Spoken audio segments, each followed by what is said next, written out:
अस्सलाम वालेकुम, मैं हूँ शजा रियाज़ी। आई होप आप सब ठीक ठाक होंगे। आई एम रियली सॉरी, मैं कल जो है अपना ब्लॉग रिकॉर्ड नहीं कर सकी थी। आई वाज़न्ट फीलिंग गुड और आज भी बस थोड़ा गुजारा है, बट आई थॉट कि आज I shouldn't be missing my vlog, तो हेयर आई एम। सबसे पहले हम बात करेंगे पाकिस्तान और अफ़गानिस्तान के दरमियान जो मुज़ाकरात चल रहे हैं इस्तांबुल में।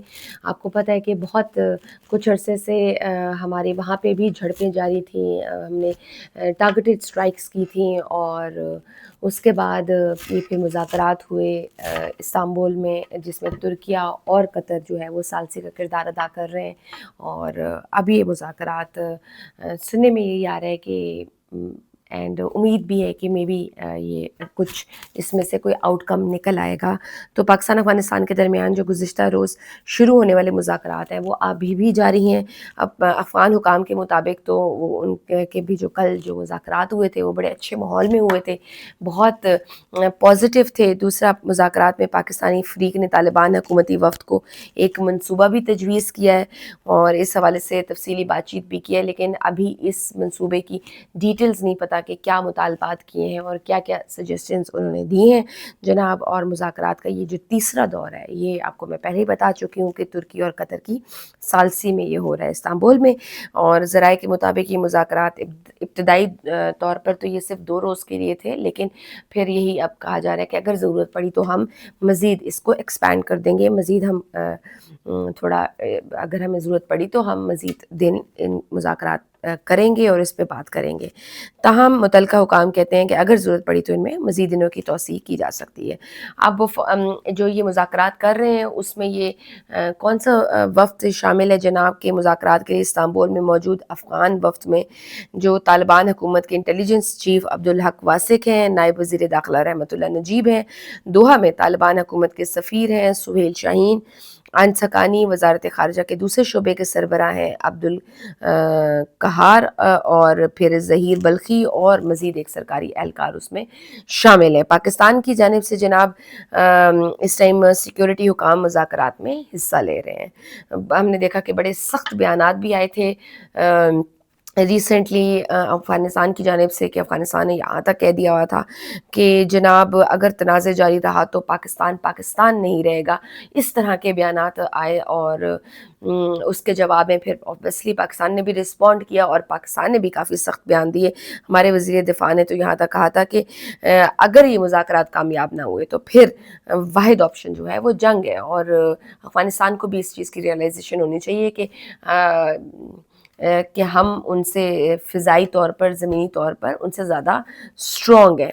तो जनाब ये सारी चीज़ है। सरहद पर कशीदगी, अभी जुमे को ये अभी मुज़ाकरात हो रहे थे जो तो उसमें हमने देखा कि तालिबान हुकूमत के तर्जुमान जो हैं ज़बीउल्लाह मुजाहिद, उन्होंने इल्ज़ाम लगा दिया कि जनाब ड्यूरेंट लाइन पे पाकिस्तानियों ने फायरिंग की है, जिसका पाकिस्तानियों ने ये रिस्पॉन्ड किया कि उन्होंने उनके इस दावे को मुस्तरद किया और उन्होंने कहा कि हमने ऐसा कुछ नहीं किया, बल्कि पहली फायरिंग अफ़गानिस्तान की जानिब से अफ़गान की जानिब से ये फायरिंग हुई।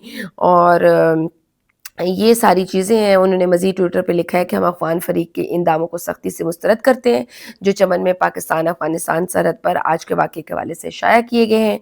और फायरिंग अफ़गान जानिब से शुरू की गई थी, जिसका हमारी सिक्योरिटी फोर्सेस ने फ़ौरी और ज़िम्मेदारी से जवाब दिया। तो आई होप कि ये मुज़ाकरात कामयाब हो जाएँ। ऑब्वियसली हम ऑलरेडी भारत के साथ एक हम टाकरा कर चुके हैं और भारत पास नहीं आ रहा। वो प्रॉक्सी के थ्रू बलूचिस्तान में, खैबर पख्तूनख्वा में अनरेस्ट क्रिएट कर रहा है और दहशतगर्दी कर रहा है। और अब इसी तरह अफ़गानिस्तान भी अब भारत के हाथों खेला जा रहा है और वो अपनी सरजमीन इस्तेमाल कर रहा है पाकिस्तान के ख़िलाफ़। So that is the only thing. हमारा एक ही एजेंडा है और वो यही एजेंडा है। हमारा सिर्फ एक ही मुतालबा है कि अफ़गानिस्तान अपनी सरजमीन पाकिस्तान के ख़िलाफ़ इस्तेमाल ना करे।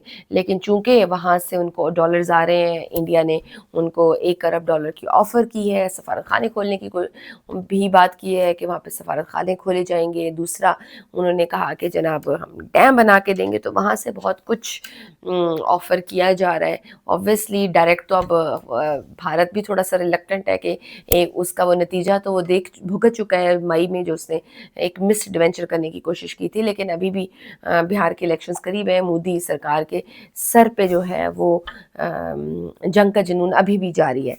सो कुछ भी हो सकता है ऑब्वियसली, जिस तरह के हम देख रहे हैं कि उनके ऑफिसर्स और जर्नल्स के थ्रू जो जिस किस्म के बयानात आ रहे हैं वो भी हमारे सामने हैं। तो anything can be happened.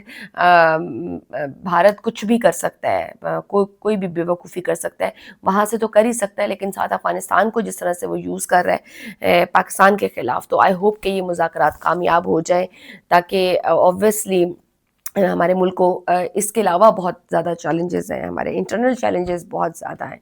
So let's I hope so कि ये मुज़ाकरात कामयाब हो। इसके अलावा जनाब एक और ख़बर आपके साथ शेयर करना चाहूँगी कि मुस्लिम नेटो की तश्कील होने जा रही है जनाब। ईरान भी अब पाकिस्तान और सऊदी अरब के दिफाई मुआहदे में शामिल होने जा रहा है। जी हाँ, ईरान ने भी अब ख्वाहिश ज़ाहिर कर दी है कि जो पाकिस्तान और सऊदी अरब का जो दिफाई मुआहदा हुआ था, इफ़ यू रिमेंबर, जब इसराइल ने कतर पे अटैक किया था और उसके बाद हमने देखा कि किस तरह से सऊदी और पाकिस्तान का दिफाई मुआहदा हुआ था, तो अब ईरान भी उसमें शामिल होने की ख्वाहिश कर रहा है। पाकिस्तान के दौरे पर आए हुए जो ईरानी पार्लियामेंट के स्पीकर हैं मोहम्मद बाकर, उन्होंने कहा है कि पाकिस्तान और सऊदी अरब के दिफाई मुआहदे में ईरान को भी शामिल किया जाना चाहिए। निजी टीवी के प्रोग्राम में गुफ्तगू करते हुए मोहम्मद बाकर का कहना था कि OIC को नेटो की तर्ज पर इस्लामी ममालिक की मुश्तरका फ़ौज तश्कील देनी चाहिए। सो पाकिस्तान समेत दीगर इस्लामी ममालिक को सिर्फ फ़लस्तीनियों के तहफ़्फ़ुज़ और मदद के लिए अपनी फ़ौज गज़ा भेजनी चाहिए। कोई ऐसा कदम नहीं उठाना चाहिए जिससे इसराइली तसल्लुत मज़ीद मज़बूत हो। अगर आप को मैं थोड़ा सा बता दूं कि गज़ा में फ़ौज भेजने की बात की जा रही है कि, और उसमें फिर काफ़ी ज़्यादा क्वेश्चंस हो रहे थे कि क्या पाकिस्तान भी अपनी फ़ौज वहाँ भेजेगा। तो उस हवाले से उन्होंने यही कहा है कि अगर आप अपनी फ़ौज भेजते भी हैं तो वो अपनी फ़ौज गज़ा में भेजनी चाहिए फ़लस्तीनियों के तहफ़्फ़ुज़ और उनकी मदद के लिए, ना कि कुछ या ना कि इस तरह से कि हमास के खिलाफ जो फ़लस्तीनी तंजीम है उसके ख़िलाफ़ भेजी जाए। सो जनाब ये उन्होंने बात की। फिर पाकिस्तान ने इसराइली जहारियत के दौरान जिस तरह ईरान का साथ दिया, कोई ईरानी उसे भुला नहीं सकता।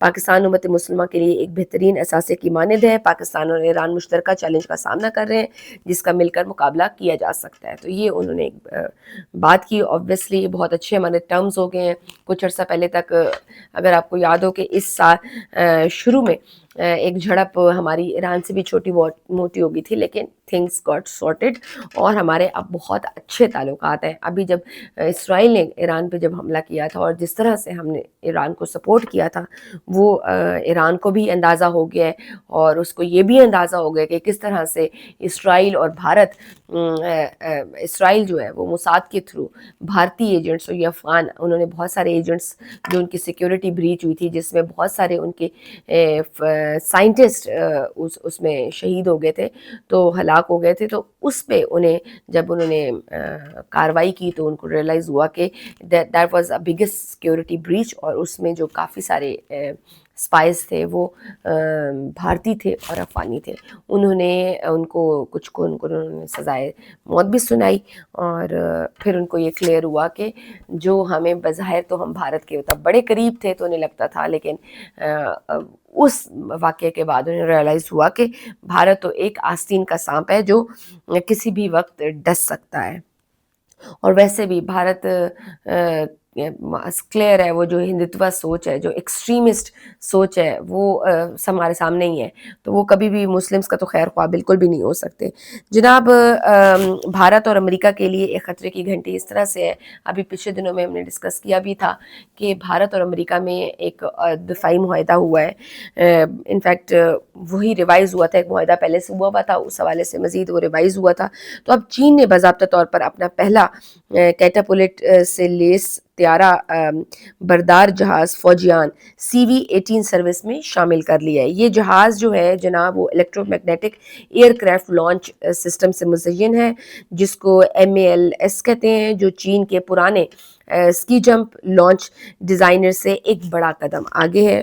فوجیان کے عملی طور پر فعال ہونے کے بعد چینی بحریہ جو ہے اب امریکی بحریہ کے ساتھ دنیا کی وہ واحد بحریہ بن گئی ہے جو الیکٹرو میگنیٹک لانچ کیریئرز استعمال کر سکتی ہے. چینی صدر شی جن پنگ نے طیارہ بردار جہاز فوجیان کی کمیشننگ تقریب میں شرکت کی اور انہیں جہاز کے عملے اور J-35 stealth career based fighter کے ساتھ تصاویر کھنچواتے ہوئے دیکھا گیا ہے جو فوجیان کے عملی مرحلے کے آغاز کی علامت ہے.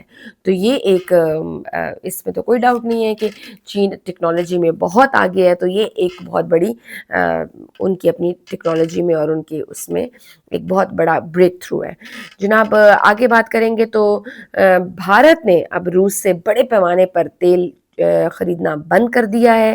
ڈونلڈ ٹرمپ کا کہنا تھا کہ بھارتی وزیر اعظم نریندر مودی رک گئے ہیں, انہوں نے روس سے بڑے پیمانے پر تیل خریدنا بند کر دیا ہے.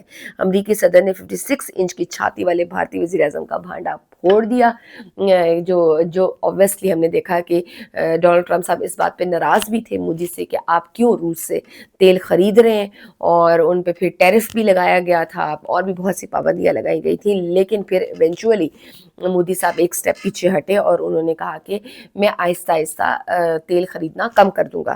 اب ڈونلڈ ٹرمپ صاحب کہہ رہے ہیں کہ انہوں نے روس سے بڑے پیمانے پر تیل خریدنا بند کر دیا ہے.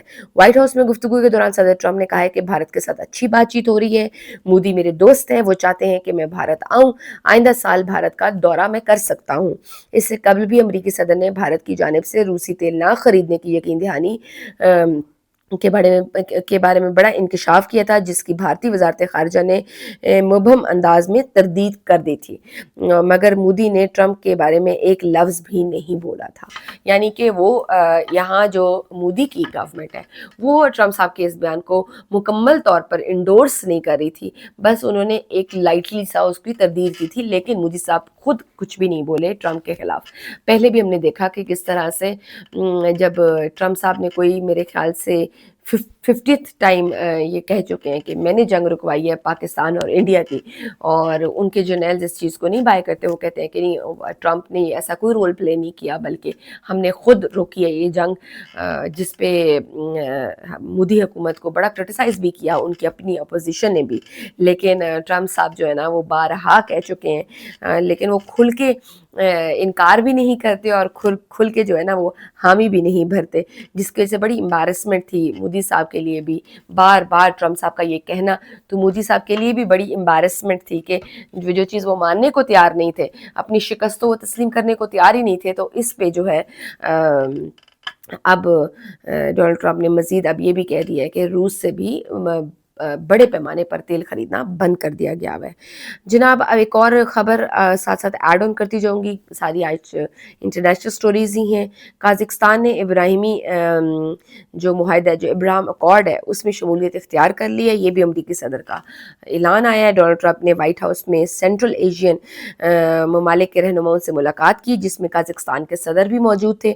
اس موقع پر امریکی صدر نے میڈیا سے گفتگو کرتے ہوئے اعلان کیا ہے کہ قازقستان باضابطہ طور پر اب وہ ابراہم اکارڈ کا حصہ بن چکا ہے. ٹرمپ نے کہا ہے کہ قازقستان ان کی دوسری مدت صدارت میں معاہدہ ابراہیمی میں شامل ہونے والا پہلا ملک ہے, اور مزید انہوں نے کہا جناب کہ قازقستان ایک شاندار ملک ہے, باصلاحیت قیادت رکھنے والی قوم قرار دیا, اور کہا کہ معاہدہ ابراہیمی میں قازقستان کی شمولیت دنیا میں امن, تعاون اور خوشحالی کے فروغ کی جانب ایک بڑا قدم ہے. ٹرمپ نے مزید بھی دعویٰ کیا ہے کہ دیگر ممالک بھی جلد ابراہم اکارڈ کا حصہ بن جائیں گے, جبکہ وہ اس سے قبل ہم نے دیکھا کہ وہ سعودی عرب کے حوالے سے بھی اسی طرح کی باتیں کر چکے ہیں, اسی طرح کا وہ دعویٰ کر چکے ہیں. تو اب وہ قازقستان کے حوالے سے بھی یہ دعویٰ کر رہے ہیں. امریکی نمائندہ خصوصی برائے مشرق وسطیٰ اسٹیو نے کہا ہے جناب کہ گزشتہ روز کہا ہے کہ آج رات ایک اور ملک بھی ابراہم اکارڈ میں شامل ہونے کا اعلان کرے گا, جس کے بعد مختلف طرح کی کیا سرائیاں شروع ہو گئی ہیں کہ جی وہ کون سا ملک ہوگا جو ابراہم اکارڈ کا حصہ بننے والا ہے. یہ بھی میں آپ کو بتا دوں کہ what is basically an Abraham Accord. یہ اکارڈ یا معاہدوں کا سلسلہ دراصل اسرائیل اور مسلم ممالک کے درمیان تعلقات کے قیام سے متعلق ہے، جس کا آغاز ٹرمپ کے پہلے دور صدارت میں ہوا تھا۔ اسی معاہدے کے تحت اسرائیل 4 مسلم ممالک کے ساتھ اب تجارت کرتا ہے، سفارتی تعلقات معمول پر لانے میں کامیاب ہوا تھا۔ ان ممالک میں متحدہ عرب امارات ہیں، بحرین ہے، مراکش ہے اور سوڈان شامل ہیں۔ یہ وہ 4 ملک ہیں جو اس ابراہیم اکارڈ معاہدے کا آلریڈی حصہ ہیں اور ان کے سفارتی معاملات ہیں۔ اوبویسلی ہماری تو پالیسی اسرائیل کو لے کر بڑی کلیئر ہے کہ ہم اسرائیل کو نہ مانتے ہیں اور نہ ہی ہمارے پاسپورٹ پہ اس الاؤ ہے کہ وہاں جانا۔ سو یہ ساری آج کی انٹرنیشنل ڈیولپمنٹس تھیں، اور آئی ہوپ کہ آپ کو میرا ولاگ پسند آیا ہوگا۔ میرا چینل ضرور سبسکرائب کیجیے گا۔ اجازت دیجیے، اللہ حافظ۔